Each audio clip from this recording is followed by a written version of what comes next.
I think that when we talk about race, we tend to focus on individual acts of prejudice, which is why UKIP often come up, because they'll overtly say stuff that we find offensive. But unfortunately, the issue of race, if we understand it, is a lot more insidious. And it takes a lot more of a historical view to understand the difference between individual bias and structural racism and privilege. And the idea of Great Britain was intimately tied to the fact that Britain's invaded almost every country on the earth, literally. No, literally, there's a map, you can Google it.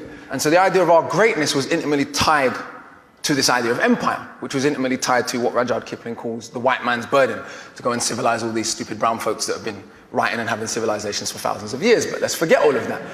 And so if we fast forward to today, when we talk about structural racism in Britain, do we have the same institutional disparities in rates of imprisonment that they have in America? Yes, absolutely we do. Do we have the same disparities in terms of who's dying in police custody? Yes, indeed we do. In 2011, we were told we loved Libyans so much we wanted to bomb democracy into them. Less than 5 years later, we're leaving people fleeing the same conflict to drown in the sea, while giving a woman space in a national newspaper to refer to them as cockroaches. And when you refer to humans as cockroaches, that is a mandate for murder. Let's be clear about that. The moment human beings become non-human, that is a mandate for murder, and there's a long historical parallel of that.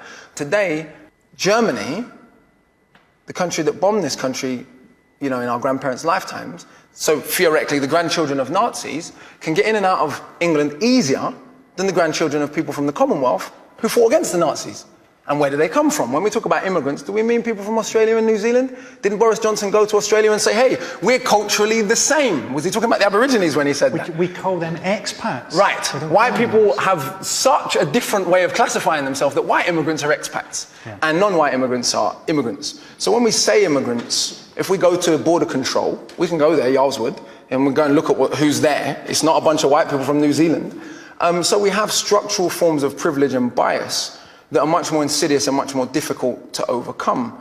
The reaction to Africans and Asians coming here post-World War II, to rebuild the country after the Queen's German cousins bombed it, the reaction to them was one of general hatred. It's illogical. These people who had formerly been colonized by Britain had fought in both world wars. India gave 2.5 million volunteers, for those who don't know. When we talk about being saved by America in the war, we want to talk about being saved by India and Russia. That would be a bit more accurate. But that's a bit inconvenient. But the reaction to those people and their descendants has been one that is about structural bias and privilege. The greatest metaphor for this might be Canary Wharf and Tower Hamlets.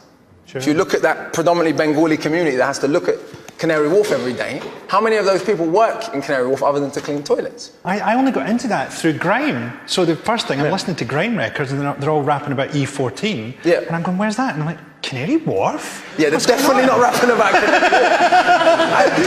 I suppose what I'm saying is not about saying that there's bias and bigotry everywhere in the world. The country my grandparents come from, it's pretty much generally accepted that they don't like gay people.